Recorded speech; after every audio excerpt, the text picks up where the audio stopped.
ओम शांति। 23 सितंबर 2020 बाबा के महावाक्य। मीठे बच्चे, तुम्हें यही चिंता रहे कि हम कैसे सबको सुखधाम का रास्ता बताए। सबको पता पड़े कि यही पुरुषोत्तम बनने का संगम युग है।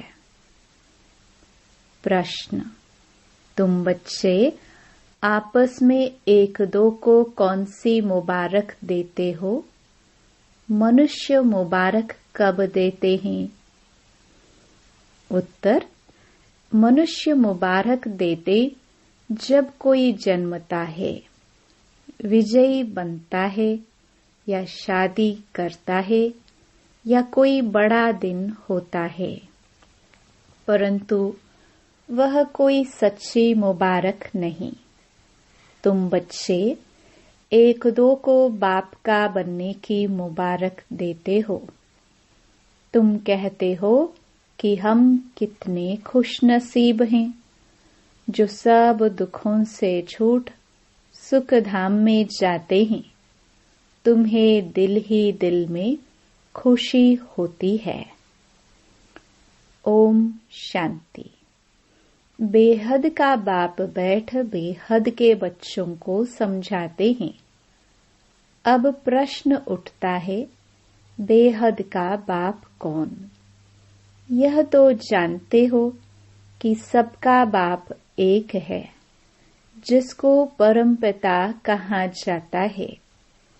लौकिक बाप को परमपिता नहीं कहा जाता। परमपिता तो एक ही है। उनको सब बच्चे भूल गए हैं, इसलिए परमपिता परमात्मा जो दुख हरता सुख करता है, उसे तुम बच्चे जानते हो कि बाप हमारे दुख कैसे हर रहे हैं, फिर सुख शांति में चले जाएंगे। सब तो सुख में नहीं जाएंगे, कुछ सुख में कुछ शांति में चले जाएंगे।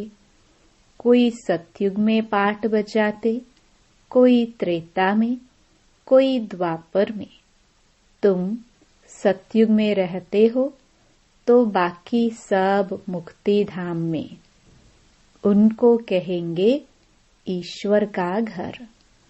मुसलमान लोग जब नमाज पढ़ते हैं तो सब मिलकर खुदा ताला की बंदगी करते हैं।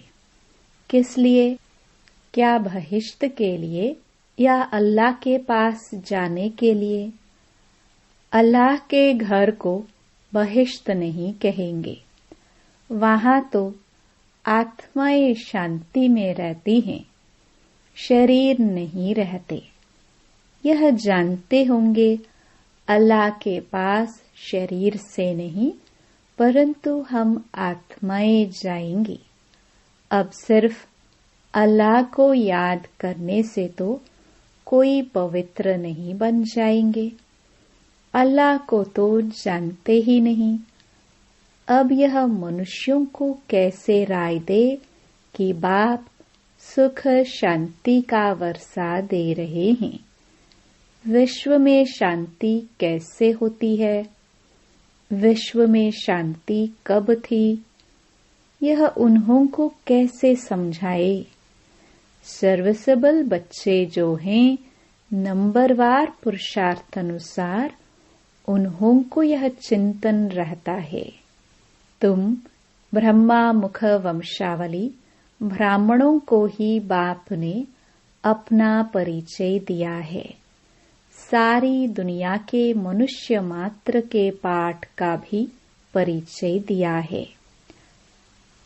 अब हम मनुष्य मात्र को बाप और रचना का परिचय कैसे दे?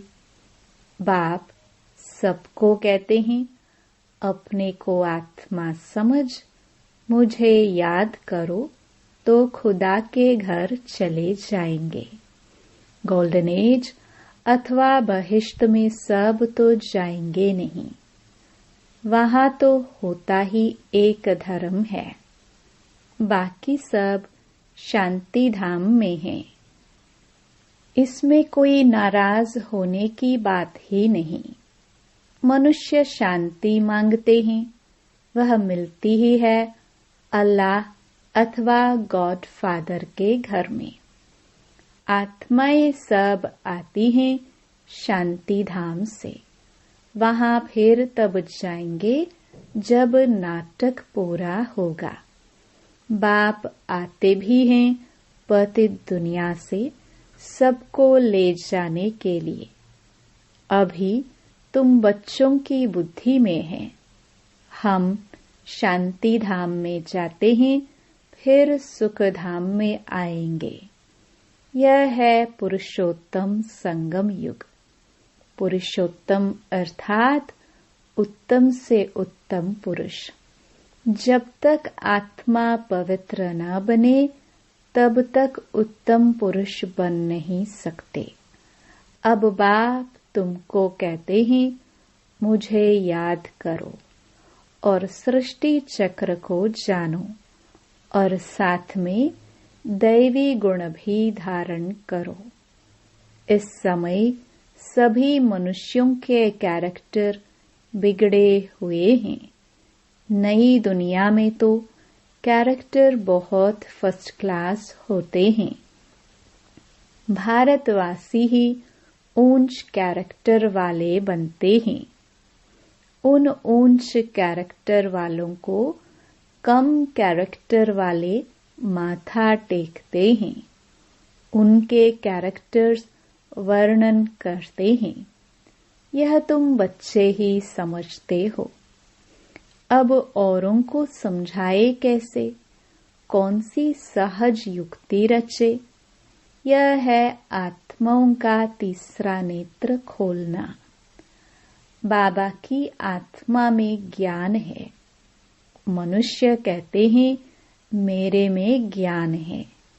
यह देह अभिमान है। इसमें तो आत्म अभिमानी बनना है। सन्यासी लोगों के पास शास्त्रों का ज्ञान है। बाप का ज्ञान तो जब बाप आकर देवे। युक्ति से समझाना है। वो लोग कृष्ण को भगवान समझ लेते हैं, भगवान को जानते ही नहीं। ऋषि मुनि आदि कहते थे हम नहीं जानते हैं। समझते हैं मनुष्य भगवान हो नहीं सकता। निराकार भगवान ही रचता है, परंतु वह कैसे रचता है? उनका नाम, रूप, देश, काल क्या है? कह देते नाम रूप से न्यारा है। इतनी भी समझ नहीं कि नाम रूप से न्यारी वस्तु हो कैसे सकती। इम्पॉसिबल है। अगर कहते हैं पत्थर, टिक्कर, कच्छ, मच्छ सब में है तो वह नाम रूप हो जाता है। कब क्या कहते रहते हैं। बच्चों को दिन रात बहुत चिंतन चलना चाहिए कि मनुष्यों को हम कैसे समझाएं। यह मनुष्य से देवता बनने का पुरुषोत्तम संगम युग है। मनुष्य देवताओं को नमन करते हैं। मनुष्य मनुष्य को नमन नहीं करता। मनुष्यों को भगवान अथवा देवताओं को नमन करना होता है। मुसलमान लोग भी बंदगी करते हैं, अल्लाह को याद करते हैं। तुम जानते हो वो लोग अल्लाह के पास पहुंच तो नहीं सकेंगे। मुख्य बात है अल्लाह के पास कैसे पहुंचे। फिर अल्लाह कैसे नई सृष्टि रचते हैं, यह सब बातें कैसे समझाए। इसके लिए बच्चों को विचार सागर मंथन करना पड़े। बाप को तो विचार सागर मंथन नहीं करना है। बाप विचार सागर मंथन करने की युक्ति बच्चों को सिखलाते हैं। इस समय सब आयरन एज में तमो प्रधान है। जरूर कोई समय गोल्डन एज भी होगी। गोल्डन एज को प्योर कहा जाता है। प्योरिटी और इम्प्योरिटी, सोने में खाद डाली जाती है ना। आत्मा भी पहले प्योर सतो प्रधान है, फिर उनमें खाद पड़ती है। जब तमो प्रधान बन जाती है तब बाप को आना है। बाप ही आकर सतो प्रधान सुख धाम बनाते हैं। सुख धाम में सिर्फ भारतवासी ही होते हैं, बाकी सब शांति धाम में जाते हैं। शांति धाम में सब प्योर रहते हैं, फिर यहाँ आकर आहिस्ते आहिस्ते इम्प्योर बनते जाते हैं। हर एक मनुष्य सतो रजो तमो जरूर बनते हैं। अब उन्हों को कैसे बताए कि तुम सब अल्लाह के घर पहुंच सकते हो। देह के सब संबंध छोड़ अपने को आत्मा समझो। भगवानुवाच तो है ही, मेरे को याद करने से यह जो 5 भूत हैं वह निकल जाएंगे। तुम बच्चों को दिन रात यह चिंता रहनी चाहिए। बाप को भी चिंता हुई, तब तो ख्याल आया कि जाऊं, जाकर सबको सुखी बनाऊं। साथ में बच्चों को भी मददगार बनना है। अकेले बाप क्या करेंगे? तो यह विचार सागर मंथन करो। क्या ऐसा उपाय निकाले जो मनुष्य झट समझ जाए कि यह पुरुषोत्तम संगम युग है। इस समय ही मनुष्य पुरुषोत्तम बन सकते हैं। पहले ऊंच होते हैं, फिर नीचे गिरते हैं। पहले पहले तो नहीं गिरेंगे ना। आने से ही तमो प्रधान नहीं होंगे। हर चीज पहले सतो प्रधान, फिर सतो रजो तमो होती है। बच्चे इतनी प्रदर्शनियां आदि करते हैं, फिर भी मनुष्य कुछ समझते नहीं है, तो और क्या उपाय करे? भिन्न भिन्न उपाय तो करने पड़ते हैं ना। उसके लिए टाइम भी मिला हुआ है। फट से तो कोई संपूर्ण नहीं बन सकते। चंद्रमा थोड़ा थोड़ा करके आखिर संपूर्ण बनता है। हम भी तमो प्रधान बने हैं, फिर सतो प्रधान बनने में टाइम लगता है। वह तो है जड़, फिर यह है चैतन्य। तो हम कैसे समझाए? मुसलमानों के मौलवी को समझाए कि तुम यह नमाज क्यों पढ़ते हो, किसकी याद में पढ़ते हो। यह विचार सागर मंथन करना है। बड़े दिनों पर प्रेसिडेंट आदि भी मस्जिद में जाते हैं, बड़ों से मिलते हैं। सब मस्जिदों की फिर एक बड़ी मस्जिद होती है, वहां जाते हैं ईद मुबारक देने।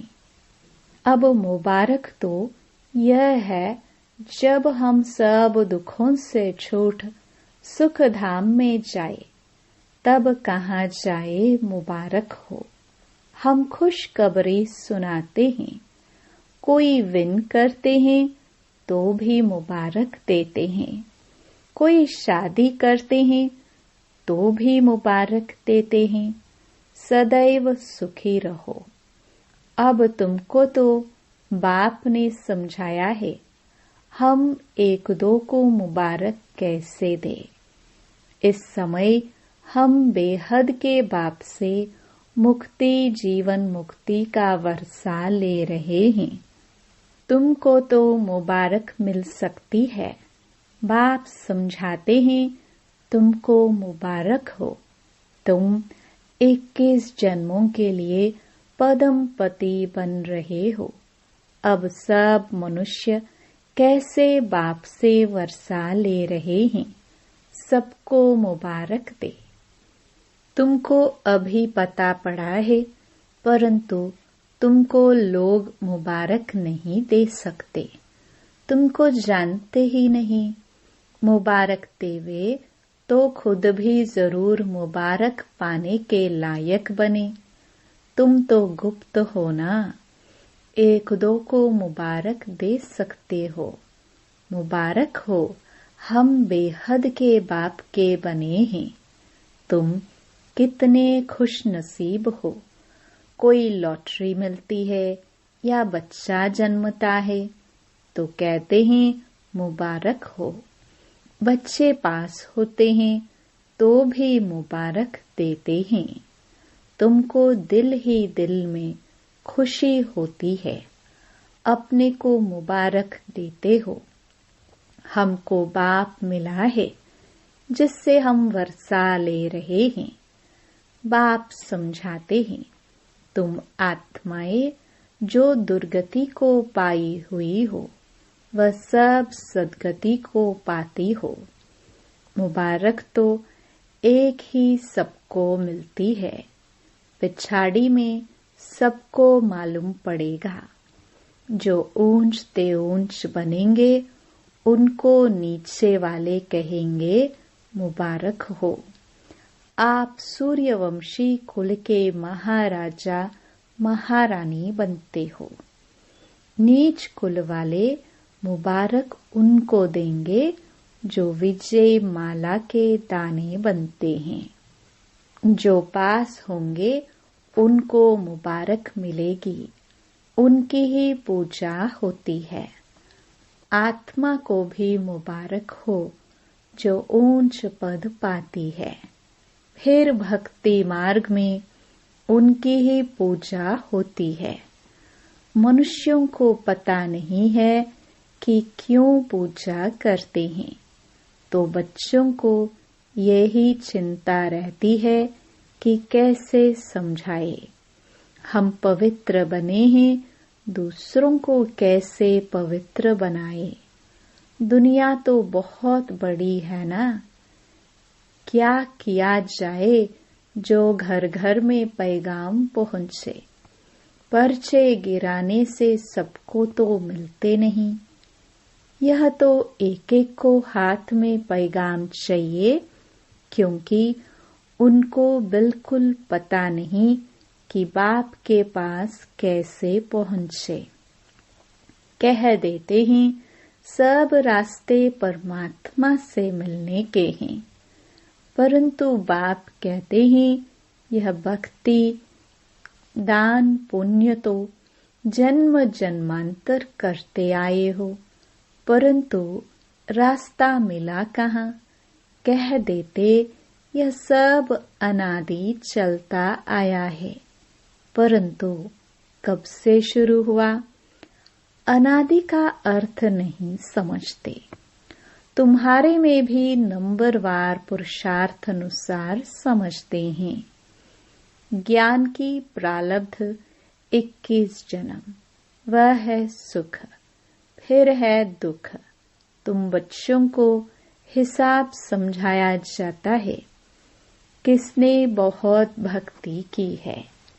यह सभी रेजगारी बातें एक एक को तो नहीं समझा सकते। क्या करे, कोई अखबार में डाले, टाइम तो लगेगा। सबको पैगाम इतना जल्दी तो मिल ना सके। सब पुरुषार्थ करने लग पड़े तो फिर स्वर्ग में आ जाए, यह हो नहीं सकता। अब तुम पुरुषार्थ करते हो स्वर्ग के लिए। अब हमारे जो धर्म वाले हैं उनको कैसे निकाले, कैसे पता पड़े कौन कौन ट्रांसफर हुए हैं। हिंदू धर्म वाले असल में देवी देवता धर्म के हैं, यह भी कोई नहीं जानते। पक्के हिंदू होंगे तो अपने आदि सनातन देवी देवता धर्म को मानेंगे। इस समय तो सब पतित हैं, बुलाते हैं पतित पावन आओ। निराकार को ही याद करते हैं कि हमको आकर पावन दुनिया में ले चलो। इन्होंने इतना बड़ा राज्य कैसे लिया? भारत में इस समय तो कोई राजाई ही नहीं जिसको जीत कर राज्य लिया हो। वह कोई लड़ाई करके राजाई तो पाते नहीं। मनुष्य से देवता कैसे बनाया जाता कोई को पता नहीं है। तुमको भी अब बाप से पता पड़ा है, औरों को कैसे बताए जो मुक्ति जीवन मुक्ति को पाए। पुरुषार्थ कराने वाला चाहिए ना, जो अपने को जानकर अल्लाह को याद करे। बोलो, तुम ईद की मुबारक किसको कहते हो? तुम अल्लाह के पास जा रहे हो, पक्का निश्चय है, जिसके लिए तुमको इतनी खुशी रहती है। यह तो वर्षों से तुम करते आए हो। अभी खुदा के पास जाएंगे या नहीं मूंझ पड़ेंगे। बरोबर हम जो पढ़ते करते हैं, क्या करने के लिए? ओंज ते ओंज एक अल्लाह ही है। बोलो, अल्लाह के बच्चे तुम भी आत्मा हो। आत्मा चाहती है हम अल्लाह के पास जाए। आत्मा जो पहले पवित्र थी अभी पतित बनी है। अभी इनको बहिष्ट तो नहीं कहेंगे। सब आत्माएं पतित हैं। पावन कैसे बने? जो अल्लाह के घर जाए। वहां विकारी आत्मा होती नहीं, वॉइसलेस होनी चाहिए। आत्मा कोई फट से तो सतो प्रधान नहीं बनती। यह सब विचार सागर मंथन किया जाता है। बाबा का विचार सागर मंथन चलता है तब तो समझाते हैं ना। युक्तियां निकालनी चाहिए, किसको कैसे समझाए। अच्छा, मीठे मीठे सिखिलदे बच्चों प्रति मात पिता बाप दादा का याद प्यार और गुड मॉर्निंग। रूहानी बाप की रूहानी बच्चों को नमस्ते। धारणा के लिए मुख्य सार। पहला, जैसे बाप को ख्याल आया कि मैं जाकर बच्चों को दुखों से छुड़ाऊं, सुखी बनाऊं, ऐसे बाप का मददगार बनना है। घर घर में पैगाम पहुंचाने की युक्तियां रचनी है। दूसरा, सर्व की मुबारकें प्राप्त करने के लिए विजय माला का दाना बनने का पुरुषार्थ करना है, पूज्य बनना है। वरदान, नम्रता और अथॉरिटी के बैलेंस द्वारा बाप को प्रत्यक्ष करने वाले विशेष सेवाधारी भव। जहाँ बैलेंस होता है वहाँ कमाल दिखाई देती है। जब आप नम्रता और सत्यता की अथॉरिटी के बैलेंस से किसी को भी बाप का परिचय देंगे तो कमाल दिखाई देगी। इसी रूप से बाप को प्रत्यक्ष करना है। आपके बोल स्पष्ट हो, उसमें स्नेह भी हो, नम्रता और मधुरता भी हो, तो महानता और सत्यता भी हो, तब प्रत्यक्षता होगी। बोलते हुए बीच बीच में अनुभव कराते जाओ, जिससे लगन में मगन मूर्त अनुभव हो। ऐसे स्वरूप से सेवा करने वाले ही विशेष सेवाधारी है। स्लोगन: समय पर कोई भी साधन न हो तो भी साधना में विघ्न न पड़े। ओम शांति।